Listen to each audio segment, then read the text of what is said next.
ಹೌದು, ನಾನು ಅದೇ ಕ್ವೆಶನ್ ಕೇಳೋದು, ಇದು ನಿನಗೆ ನ್ಯಾಯನಾ ಅಂದ್ಬಿಟ್ಟು. ಎಸ್, ನೀವು ಟೈಟಲ್ ಅಂಡ್ ತಮ್ನೇಲಲ್ಲಿ ನೋಡಿದ್ದು 100% ನಿಜ. ಸೊ ಇದೇ SSD ಅಲ್ಲಿ ಒಂದು ಇಂಪಾರ್ಟೆಂಟ್ ವಿಡಿಯೋ ಇಟ್ಟಿದೆ. ಈ SSD ಕರಪ್ಟ್ ಆಗಿದೆ.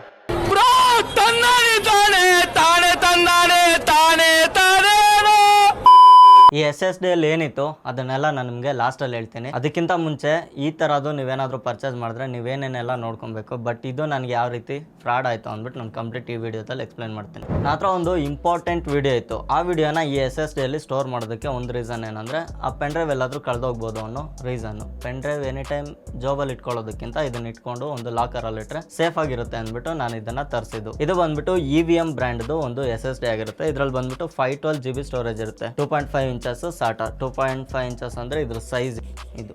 ಇನ್ನೊಂದು ಬಂದ್ಬಿಟ್ಟು ದೊಡ್ಡ ಡಿಸ್ಕ್ ಇರುತ್ತೆ, ಅದು ಬಂದ್ಬಿಟ್ಟು 3.5 ಇಂಚಸ್ ಅಂತ ಇರುತ್ತೆ. ಸೊ ಅದಕ್ಕೂ ಇದಕ್ಕೂ ಇಷ್ಟೇ ಡಿಫ್ರೆನ್ಸು. ಅದ್ರೊಳಗಡೆ ಒಂದು ಚಿಕ್ಕ ಡಿಸ್ಕ್ ಇರುತ್ತೆ, ಅದು 3.5 ಇರುತ್ತೆ, ಇದು 2.5 ಇರುತ್ತೆ, ಅಷ್ಟೇ ಡಿಫ್ರೆನ್ಸ್. ಇದು ಬಂದ್ಬಿಟ್ಟು SSD ಸಾಲಿಡ್ ಸ್ಟೇಟ್ ಡ್ರೈವ್. ಇದು ಬಂದ್ಬಿಟ್ಟು EVM ಬ್ರ್ಯಾಂಡಿಂದ ನಾನು ಅಮೆಝಾನಲ್ಲಿ ಪರ್ಚೇಸ್ ಮಾಡಿದ್ದು. 2679 ರೂಪಾಯಿ. ಇಂಪಾರ್ಟೆಂಟ್ ಅಲ್ಲ, ಇದರಲ್ಲಿರೋ ಡೇಟಾ ತುಂಬ ಇಂಪಾರ್ಟೆಂಟ್. ಸೊ ಈ ಥರ SSDಗಳನ್ನ ನೀವೇನಾದರೂ ಒಂದು ತುಂಬ ಇಂಪಾರ್ಟೆಂಟ್ ಫೈಲ್ಸ್ನ ಸ್ಟೋರ್ ಮಾಡಿ ಇಟ್ಕೊಂಡಾಗ ಈ SSD ಒಂದೇ ಸರಿಗೆ ಕೆಲಸ ಮಾಡೋದನ್ನು ನಿಲ್ಲಿಸಿದ್ರೆ ಅದು ಎಷ್ಟು ಹರ್ಟ್ ಆಗುತ್ತೆ ಅಂತ ಅವ್ರಿಗೆ ಗೊತ್ತು. ಆ್ಯಕ್ಚುಲಿ ಇದನ್ನು ರಿಪೇರ್ ಸಹ ಮಾಡ್ಬೋದು ಅಂತ ಅನಿಸುತ್ತೆ. ಇದನ್ನು ರಿಪೇರ್ ಮಾಡೋದಕ್ಕೆ ಇದ್ರೊಳಗಡೆ ಏನಿದೆ ಅಂತ ಫಸ್ಟ್ ನಾವು ಓಪನ್ ಮಾಡಿ ನೋಡ್ಕೊಬೇಕಾಗುತ್ತೆ. ಇಲ್ಲಿ ಬ್ಯಾಕ್ ಸೈಡಲ್ಲಿ ನಮಗೆ ವಾರಂಟಿ ವಾಯ್ಡ್ ಫ್ರೀ ಮೋಡ್ ಅಂತಿದೆ. ಇದನ್ನು ಸರ್ವಿಸ್ ಸೆಂಟ್ರಲ್ಲಿ ಹೋಗಿ ಚೆಕ್ ಮಾಡ್ಸೋಣ ಅಂದರೆ ಆಲ್ ಓವರ್ ಬೆಂಗಳೂರಲ್ಲಿ EVMನ ಒಂದೇ ಒಂದು ಸರ್ವಿಸ್ ಸೆಂಟರ್ ಇಲ್ಲ. ಬೆಂಗಳೂರಲ್ಲೇ ಇಲ್ಲ ಅಂದರೆ ಕರ್ನಾಟಕದಲ್ಲಿ ಇಲ್ಲಿ ಸಿಗಬೇಕು. ಸೊ ಅದಕ್ಕೆ ನಾನು ಸೀದಾ ಕಸ್ಟಮರ್ ಕೇರ್ಗೆ ಕಾಲ್ ಮಾಡಿ ಈ ಥರದ್ದು ಒಂದು ಪ್ರಾಬ್ಲಮ್ ಆಗಿದೆ, ಈ ಥರ SSD ಆರ್ಡರ್ ಮಾಡಿದ್ದು ಕರಪ್ಟ್ ಆಗಿದೆ ಅಂತ ಹೇಳಿದೆ ಅವ್ರಿಗೆ. ಇದು ಮ್ಯಾನುಫ್ಯಾಕ್ಚರ್ ಆಗಿ ತುಂಬ ಜಾಸ್ತಿ ದಿನಗಳು ಕೂಡ ಆಗಿಲ್ಲ. ಇಲ್ಲಿ ಪ್ಯಾಕೆಟ್ ಹಿಂದ್ಗಡೆ ನೀವು ಇಲ್ಲಿ ನೋಡ್ಬೋದು ಮಾರ್ಚ್ 2025 ಅಂದ್ರೆ ಒಂದು 3 ತಿಂಗಳು ಹಳೇದಾಗಿದೆ ಅಷ್ಟೇ. ಇದರ MRP ಬಂದ್ಬಿಟ್ಟು 6000 ರೂಪೀಸ್ ಇದೆ.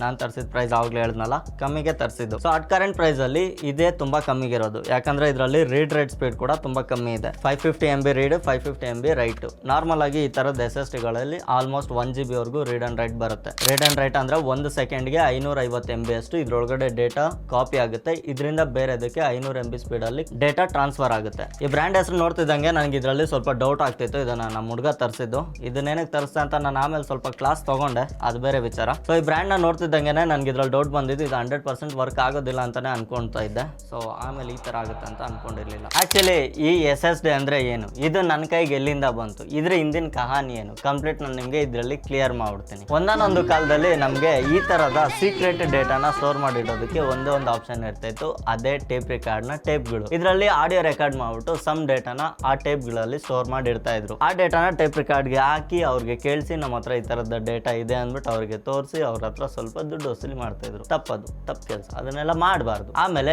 ಆಡಿಯೋಗಳನ್ನ ನಂಬೋದು ತುಂಬಾ ಕಷ್ಟ ಆಯ್ತು. ಇದು ಬಂದ್ಬಿಟ್ಟು ಆ ಕ್ಯಾಸೆಟ್ ಒಳಗಡೆ ಒಂದು ಉದ್ದದ ಟೇಪ್ ಇರುತ್ತೆ, ಅದನ್ನೇನಾದ್ರೂ ಕಿತ್ತು ಅಥವಾ ಹರಿದಾಕಿ ಅಥವಾ ಅದನ್ನ ಬೆಂಕಿಗೆ ಹಾಕಿದ್ರೆ ಅದರಲ್ಲಿ ಇರುವಂತ ಡೇಟಾ ಕೊಲ್ಯಾಪ್ಸ್ ಆಗ್ತಿತ್ತು. ನೆಕ್ಸ್ಟ್ ಲೆವೆಲ್ ಆಡಿಯೋನ ಯಾರು ನಂಬದೇ ಆದಾಗ ವಿಡಿಯೋ ಪ್ರೂಫ್ಗಳಾದ್ರೆ ಬಂತು. ಆವಾಗ ನಮಗೆ VCRಗಳು ಇತ್ತು. ಸೊ VCRಗಳಲ್ಲಿ ಈ ತರದ ಡೇಟಾನ ಸ್ಟೋರ್ ಮಾಡಿ ಇಡ್ತಾ ಇದ್ರು. ಆಕ್ಚುಲಿ ಇವಾಗ ಕ್ಯಾಮ್ರಾಗಳಿಗೆಲ್ಲ ಮೆಮೊರಿ ಕಾರ್ಡ್ ಹಾಕ್ತಾರೆ, ಆವಾಗ VCR ಅಲ್ಲೇ ರೆಕಾರ್ಡ್ ಮಾಡ್ತಿದ್ರು. ಅದು ಆದ್ಮೇಲೆ ಅದ್ರ ನೆಕ್ಸ್ಟ್ ಟೆಕ್ನಾಲಜಿ ಬಂದ್ಬಿಟ್ಟು ನಮಗೆ DVDಗಳು ನೋಡೋದಕ್ಕೆ ಸಿಕ್ತು. DVD ಅಂದ್ರೆ ಫೈಬರ್ನ ಕ್ಯಾಸೆಟ್. ಇದನ್ನ ನೀವು ಆಲ್ಮೋಸ್ಟ್ ಎಲ್ಲರೂ ನೋಡಿರ್ತೀರ. ಇದರಲ್ಲಿ ನಮಗೆ ಆಡಿಯೋ ವಿಡಿಯೋ ಯಾವ ತರದ್ ಬೇಕೋ ಆ ತರದ ಫೈಲ್ಸ್ ನ ಫೋಟೋ ಸಮೇತ ನಾವು ಇದರಲ್ಲಿ ಸ್ಟೋರ್ ಮಾಡಿ ಇಡ್ಬೋದಾಗಿತ್ತು. ಆದ್ರೆ VCR ಅಲ್ಲಿ ಫೋಟೋ ಆಗ್ತಿರ್ಲಿಲ್ಲ. ಫೋಟೋಸ್ ತೆಗಿಯೋದಕ್ಕೆ ಒಂದು ಫಿಲ್ಮ್ ಬರೋದು, ಅದ್ರಲ್ಲಿ ನಾವು ಫೋಟೋಸ್ ನ ಕ್ಯಾಪ್ಚರ್ ಮಾಡ್ಬೋದಾಗಿತ್ತು. ಆದ್ರೆ ಫೋಟೋ ಪ್ರಿವ್ಯೂ ನೋಡೋದಕ್ಕೆ ಆಗ್ತಿರ್ಲಿಲ್ಲ. ಸೊ ಇವಾಗ ಫೋಟೋ ಪ್ರಿವ್ಯೂ ನೋಡೋದಕ್ಕೆ ಅಂತಾನೆ ಈ DVDಗಳಾದ್ರೆ ಬಂತು. ಇದನ್ನ ಸಿಂಪ್ಲಿಫೈ ಮಾಡ್ಕೊಂಡು 2 ಸೈಜ್ ಅಲ್ಲಿ ಬಂತು. ಇದೊಂದು ಸೈಜ್, ಇದಕ್ಕಿಂತ ಚಿಕ್ಕ ಸೈಜ್ ಒಂದು ಬರುತ್ತೆ, 2 ಸೈಜ್. ಸೊ ಈ 2ನೇ ಚಿಕ್ಕ ಸೈಜ್ ಬಂತಲ್ಲ, ಇದನ್ನ ನಮ್ಮ ಹಾರ್ಡ್ ಡಿಸ್ಕ್ ಗಳಲ್ಲಾದ್ರೆ ಇಂಪ್ಲಿಮೆಂಟ್ ಮಾಡಿದ್ರು. ಇದು ಬಂದ್ಬಿಟ್ಟು starting some data 32 GB, 64 GB, 160 GB, 150 GB ಈ ತರದಂತ ಸಮ್ ಡೇಟಾನ ಸ್ಟೋರ್ ಮಾಡ್ಕೊಳ್ಳೋದಕ್ಕೆ ಇಷ್ಟು ದೊಡ್ಡ ಹಾರ್ಡ್ ಡಿಸ್ಕ್ ಆದ್ರೆ ನಮ್ಗೆ ಇಂಟ್ರೊಡ್ಯೂಸ್ ಮಾಡಿದ್ರು. ಇದು ಬಂದ್ಬಿಟ್ಟು 3.5 ಇಂಚಸ್ ಲೆಕ್ಕ ಇಟ್ಕೊಳ್ಳಿ. 3.5 ಇಂಚಸ್ ಅಂದ್ರೆ ಇದು ಇದ್ರೊಳಗಡೆ ಇರುವಂತ ಡಿಸ್ಕ್ ನ ಸೈಜ್ 3.5 ಇಂಚಸ್ ಇರುತ್ತೆ. ಇದನ್ನ ಇನ್ನೂ ಸಿಂಪ್ಲಿಫೈ ಮಾಡೋದಕ್ಕೆ, ಯಾಕಂದ್ರೆ ಇದೆಲ್ಲ ಕಂಪ್ಯೂಟರ್ಗಳಿಗೆ ಯೂಸ್ ಆಗ್ತಿತ್ತು, ಇದನ್ನ ನಾವು ಲ್ಯಾಪ್ಟಾಪ್ಗೆ ಹಾಕ್ಬೇಕಂದ್ರೆ ಇನ್ನೂ ಸಿಂಪ್ಲಿಫೈ ಮಾಡಬೇಕು. ಆವಾಗಲೇ ನಮಗೆ ಇಂಟ್ರೊಡ್ಯೂಸ್ ಆಗಿದ್ದು 2.5 ಇಂಚಸ್ ನ ಹಾರ್ಡ್ ಡಿಸ್ಕ್ಗಳು, HDD. ಇವಾಗ ಮೇನ್ ಪ್ರಾಬ್ಲಮ್ ಏನಾಯ್ತು ಅಂದ್ರೆ, ಈ ಹಾರ್ಡ್ ಡಿಸ್ಕ್ ಒಳಗಡೆ ಇರುವಂತ ಈ ಡಿಸ್ಕ್ ಬಂದ್ಬಿಟ್ಟು ಗ್ಲಾಸ್ ಇಂದ ಮಾಡ್ತಾ ಇದ್ರು. ಆ ಗ್ಲಾಸ್ ಅಕಸ್ಮಾತ್ ಏನಾದ್ರು ಹಾರ್ಡ್ ಡಿಸ್ಕ್ ಕೈಯಿಂದ ಕೆಳಗಡೆ ಜಾರಿ ಬಿದ್ದು ಒಡೆದೋದ್ರೆ ಅಲ್ಲಿಗೆ ಮುಗೀತು. ಆ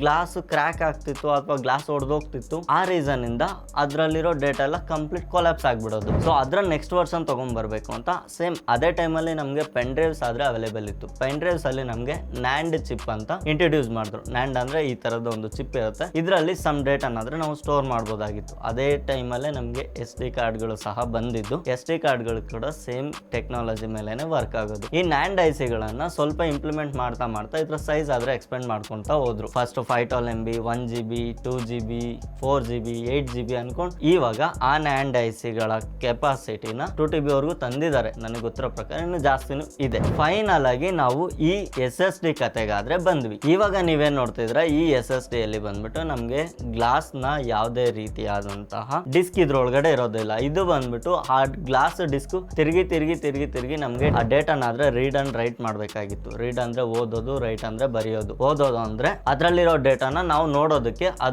ಅದನ್ನ ರೀಡ್ ಮಾಡ್ತಿತ್ತು. ರೈಟ್ ಅಂದ್ರೆ ನಾವ್ ಯಾವ್ದಾದ್ರು ಬೇರೆ ಡೇಟಾನ ಅದ್ರೊಳಗಡೆ ತುಂಬಬೇಕಂದ್ರೆ ಅದ್ರಲ್ಲಿ ಬರ್ಕೊಂತ ಇತ್ತು, ಅದನ್ನ ರೈಟ್ ಅಂತಾರೆ. ಸೊ ಅದು ಸ್ಪೀಡ್ ಬಂದ್ಬಿಟ್ಟು ತುಂಬಾ ಅಂದ್ರೆ ತುಂಬಾ ಕಮ್ಮಿ ಇರ್ತಾ ಇತ್ತು. ಮ್ಯಾಕ್ಸಿಮಮ್ ಒಂದು 10 MB, 15 MB, 20 MB ಈ ತರ ಸ್ಪೀಡ್ ಆದ್ರೆ ಇರ್ತಿತ್ತು. ಇವಾಗ ಬರುವಂತ SSDಗಳು ಬಂದ್ಬಿಟ್ಟು 1 Gbps ಟು 2 Gbps ವರೆಗೂ ಅವೈಲೇಬಲ್ ಇದೆ. 1 ಸೆಕೆಂಡ್ಗೆ ನಾವು ಇದ್ರಲ್ಲಿ ಏನಾದ್ರೂ ಡೇಟಾನ 550 MB ಇಂದ 2 TB ವರೆಗೂ ಡೇಟಾನಾದ್ರೆ ಆಕ್ಸೆಸ್ ಮಾಡಬಹುದು. 2 TB ಅಂದ್ರೆ 2000 GB. 2000 GB ಅಷ್ಟು ಡೇಟಾನ ಇದ್ರಲ್ಲಿ ಜಸ್ಟ್ 1 ಸೆಕೆಂಡ್ ಅಲ್ಲಿ ಟ್ರಾನ್ಸ್ಫರ್ ಮಾಡಬಹುದು. ಇದರಿಂದ ನಾವು ಯಾವುದೇ ಬೇರೆ SSD ಗೆ ಸೇಮ್ ಸ್ಪೀಡ್ ಕೆಪಾಸಿಟಿ ಇರುವಂತ ಡಿವೈಸ್ ಗೆ ನಾವು ಇದನ್ನ ಜಸ್ಟ್ 1 ಸೆಕೆಂಡ್ ಅಲ್ಲಿ, ಇವಾಗ ನಾನೇನ್ ತರಿಸಿದ್ದೀನಿ ಇದರಲ್ಲಿ 550 MB 1 ಸೆಕೆಂಡ್ ಗೆ ಟ್ರಾನ್ಸ್ಫರ್ ಮಾಡಬಹುದು. ಆವಾಗ ನೀವೇ ಲೆಕ್ಕ ಇಟ್ಕೊಳ್ಳಿ, ಎಷ್ಟು ದೊಡ್ಡ ಫೈಲ್ ಆದ್ರೂ ಆಗಿರ್ಲಿ, ಒಂದು 10 GB ಅಂತ ಇಟ್ಕೊಳ್ಳಿ. 10 GB ಫೈಲ್ ನಾನು ಜಸ್ಟ್ 20 to 25 ಸೆಕೆಂಡ್ಸ್ ಒಳಗಡೆ ಇದರಿಂದ ಅದಕ್ಕೆ ನಾನು ಟ್ರಾನ್ಸ್ಫರ್ ಮಾಡಬಹುದು. ಸೊ ಆ ಉದ್ದೇಶದಿಂದ ನಾನು ಈ SSD ನ ತರಿಸಿದ್ದು. ಸೊ ನಿಮ್ಗೆ SSD ಏನಕ್ಕೆ ಯೂಸ್ ಮಾಡಬೇಕು, HDD ಏನಕ್ಕೆ ಯೂಸ್ ಮಾಡಬೇಕು, HDD ಏನಕ್ಕೆ ಇವಾಗ ಯಾರು ಪ್ರಿಫರ್ ಮಾಡ್ತಾ ಇಲ್ಲ ಅನ್ನೋದು ನಿಮ್ಗೆ ಒಂದು ಐಡಿಯಾ ಬಂದಿದೆ. ಅಮೆಝಾನ್ ಅಲ್ಲಿ ನೋಡ್ಕೊಂಡ್ರೆ ಇದನ್ನ ರೀಪ್ಲೇಸ್ ಅಂತಾನೂ ಇಲ್ಲ, ರಿಟರ್ನೇಬಲ್ ಅಂತಾನೂ ಇಲ್ಲ. ಇದು ಕಂಪ್ಲೀಟ್ಲಿ ನಾನ್ ರಿಟರ್ನೇಬಲ್ ಪ್ರಾಡಕ್ಟ್ ಆಗಿರುತ್ತೆ. ಇದನ್ನ ನಾವು ದುಡ್ಡು ಕೊಟ್ಟು ತಗೊಂಡ್ಮೇಲೆ ಇದು ವರ್ಕ್ ಆಗಿಲ್ಲ ಅಂದ್ರೆ ಅದು ನಮ್ಮ ಜವಾಬ್ದಾರಿ ಆಗಿರುತ್ತೆ. ಸೊ ಅದಕ್ಕೋಸ್ಕರ ಅಮೆಝಾನ್ ಕಸ್ಟಮರ್ ಕೇರ್ಗೆ ನಾವು ಕಾಂಟ್ಯಾಕ್ಟ್ ಮಾಡಿದ್ರೆ ಇದನ್ನ ಜಸ್ಟ್ ನಾವು ರಿಟರ್ನ್ ಎಲ್ಲ ತೊಗೊಳೋದಕ್ಕಾಗೋದಿಲ್ಲ. ಇದ್ರದ್ದು ಯಾವುದೇ ರೀತಿ ಸರ್ವಿಸ್ ಸೆಂಟರ್ ನಮ್ಮ ಬೆಂಗಳೂರಲ್ಲಿ ಅವೈಲೇಬಲ್ ಇಲ್ಲ. ನೀವು ಇದನ್ನ ಡೈರೆಕ್ಟ್ ರೀಫಂಡ್ ಮಾಡ್ತೀವಿ ಅಂತ ಒಪ್ಕೊಂಡು ನಮಗೆ ರೀಫಂಡ್ ಸಹ ಮಾಡಿದ್ದಾರೆ. ಅದಷ್ಟೇ ಅಲ್ಲದೆ ಇದನ್ನ ರಿಟರ್ನ್ ಯಾವಾಗ ಮಾಡಬೇಕು ಅಂತ ಕೇಳಿದ್ರೆ ಬೆಸ್ಟ್ ಆಪ್ಷನ್ ಇದನ್ನ ಡಿಸ್ಪೋಸ್ ಮಾಡಿ ಅಂತ ಹೇಳಿ. ಡಿಸ್ಪೋಸ್ ಮಾಡಿ ಅಂತ ಹೇಳಿದ್ಮೇಲೂ ನಮಗೆ ಒಂದು ಸ್ವಲ್ಪ ಟೆಕ್ನಿಕಲ್ ಬಗ್ಗೆ ನಾಲೆಡ್ಜ್ ಇದ್ರೆ ಇದ್ರೊಳಗಡೆ ಏನಿದೆ ಅಂತ ನಾವು ಆರಾಮಾಗಿ ನೋಡಿ ಇದನ್ನ ರಿಪೇರ್ ಮಾಡಬಹುದು. ಇದರಲ್ಲಿ ಸೈಡ್ ಅಲ್ಲಿ ನಮ್ಗೆ ಯಾವುದೇ ರೀತಿ ಪ್ರೊಟೆಕ್ಷನ್ ಗೆ ಸೀಲ್ ಕೊಟ್ಟಿಲ್ಲ. ಸೊ ಅದರಿಂದ ಇದನ್ನ ಓಪನ್ ಮಾಡಿ ನೋಡಬಹುದು. ಅದನ್ನ ನಾನು ನಿಮಗೆ ಓಪನ್ ಮಾಡಿ ತೋರಿಸ್ತೀನಿ. ಫಸ್ಟ್ ಇವಾಗ ಇಲ್ಲಿ ಸೈಡ್ ಅಲ್ಲಿ ಎಡ್ಜ್ ಅಲ್ಲಿ ಕಾಣಿಸ್ತಾ ಇದೆಯಲ್ಲ, ಇದರಲ್ಲಿ ಏನಾದ್ರು ಈ ತರದೊಂದು ಶಾರ್ಪ್ ಆಬ್ಜೆಕ್ಟ್, ಇದನ್ನೆಲ್ಲ ನಿಮ್ಮ ಮನೇಲಿ ಯೂಸ್ ಮಾಡಕ್ ಹೋಗ್ಬೇಡಿ. ತಗೊಂಡು ಈ ಲಾಕ್ಸ್ ನ ಓಪನ್ ಮಾಡಬೇಕಾಗುತ್ತೆ.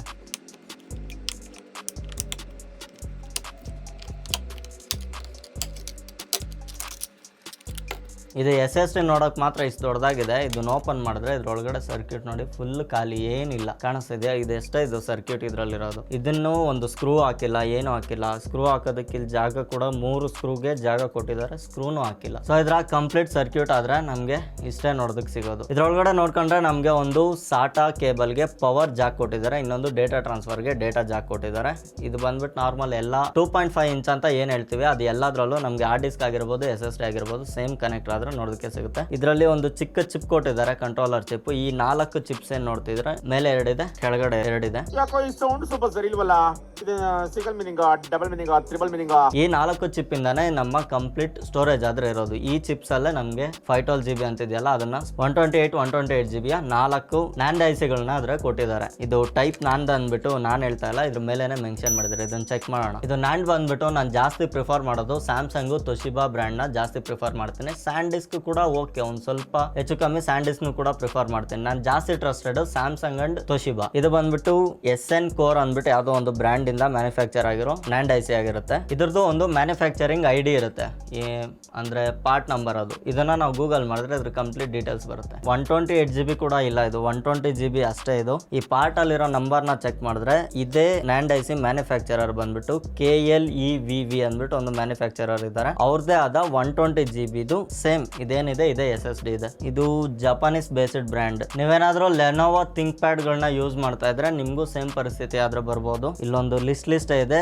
ಇಷ್ಟು ಫಸ್ಟು ಲೆನೋವೋ ಥಿಂಕ್ ಪ್ಯಾಡ್ಗಳಲ್ಲಿ ThinkPad 1 carbon 6 gen 5th gen 3rd gen ಮತ್ತೆ Lenovo ThinkPad X13 Gen 1 ಇದರಲ್ಲೆಲ್ಲ ನಮಗೆ ಇದೇ ನ್ಯಾಂಡ್ ಆದ್ರೆ ನೋಡೋದಕ್ಕೆ ಸಿಗುತ್ತೆ. ಸೊ ನಿಮ್ಮ ಹತ್ರ ಏನಾದರೂ ಈ ಮಾಡಲ್ಸ್ ಏನಾದರೂ ಲ್ಯಾಪ್ಟಾಪ್ಸ್ ಇದ್ರೆ ಹುಷಾರಾಗಿ ನೋಡ್ಕೊಳ್ಳಿ, ಸೇಮ್ ಇಶ್ಯೂ ನಿಮಗೂ ಆಗುತ್ತೆ. ಇದ್ರ ಪಾರ್ಟ್ ನಂಬರ್ ಹಾಕ್ಬಿಟ್ಟು ಗೂಗಲಲ್ಲಿ ಸರ್ಚ್ ಮಾಡಿದ್ರೆ ಅಮೆಝಾನಲ್ಲಿ ಸೇಮ್ ಪಾರ್ಟ್ ನಂಬರ್ ಮೇಲೆ ನಮಗೊಂದು ಕಂಪ್ಲೇಂಟ್ ಕೂಡ ನೋಡೋದಕ್ಕೆ ಸಿಗುತ್ತೆ. ಇದು ಬಂದ್ಬಿಟ್ಟು ಸೇಮ್ ಅದೇ ನಾನು ಆವಾಗಲೇ ಹೇಳಿದ್ನಲ್ಲ SN Core ಅಂದ್ಬಿಟ್ಟು ಬ್ರ್ಯಾಂಡ್ ಮೇಲೆ ಸೇಮ್ ನ್ಯಾಂಡ್ ಐಸಿನ ಮೆನ್ಷನ್ ಮಾಡಿ ಹಾಕಿದ್ದಾರೆ. ಸೊ ಇಲ್ಲಿ ಮೇ ಬಿ ಏನೋ SK ಹೈನಿಕ್ಸ್ ಅಂತಾನೆ ಮೆನ್ಷನ್ ಮಾಡಿದ್ದಾರೆ. ಸೊ ಆವಾಗಲೇ ನಾನು ಸ್ಯಾಂಡಿಸ್ಕ್ ಅಂತ ಹೇಳಿದ್ನಲ್ಲ, ಸ್ಯಾಂಡಿಸ್ಕ್ ಅಲ್ಲಿ ಆಲ್ಮೋಸ್ಟ್ SK ಹೈನಿಕ್ಸ್ ಬ್ರ್ಯಾಂಡ್ ನ ನ್ಯಾಂಡ್ ಐಸಿಸ್ ಯೂಸ್ ಮಾಡ್ತಾರೆ. ಸೊ ಇವರು ಸೇಮ್ ಅದೇ ರೀತಿ ಒಂದು SSD ಪ್ರಾಬ್ಲಮ್ ಆಗಿದೆ ಅಂದ್ಬಿಟ್ಟು ಸೇಮ್ ಸರ್ಕ್ಯೂಟ್ ಜೊತೆಗೆ ಒಂದು SSD ನಾದ್ರೆ ಪ್ರಾಬ್ಲಮ್ ರಿಪೋರ್ಟ್ ಮಾಡಿದ್ರೆ, ನೀವೇನಾದ್ರೂ ಈ ತರದ್ದು ಸ್ಟೋರೇಜ್ ಪರ್ಪಸ್ಗೆ ನೀವೇನಾದ್ರೂ ತುಂಬಾ ಇಂಪಾರ್ಟೆಂಟ್ ಡೇಟಾ ಇಟ್ಕೊಬೇಕು ಅನ್ನೋ ಪರ್ಪಸ್ಗೆ ನೀವು ಇದನ್ನೇ ತೊಗೊಂಡ್ರೆ 100% ನಾನು ಇದನ್ನ ರೆಕಮೆಂಡ್ ಮಾಡೋದಿಲ್ಲ. ನಾಳೆ ನಾನೇ ಬೇಕಿದ್ರು ಅಮೆಝಾನ್ ಅಲ್ಲಿ ಇದನ್ನ ಹಾಕ್ಬೋದು. ಜಸ್ಟ್ ಇದು ಎಷ್ಟು 2000 ಚೇಂಜ್ ಇದೆ. ನಾನು ಬೇಕಿದ್ರೆ ಚೈನಾನ್ ಕಾಂಟ್ಯಾಕ್ಟ್ ಮಾಡಿ ನ್ಯಾಂಡ್ ಐಸಿ ನಾನು ಸಪ್ರೇಟ್ ಆಗಿ ತರಿಸಿ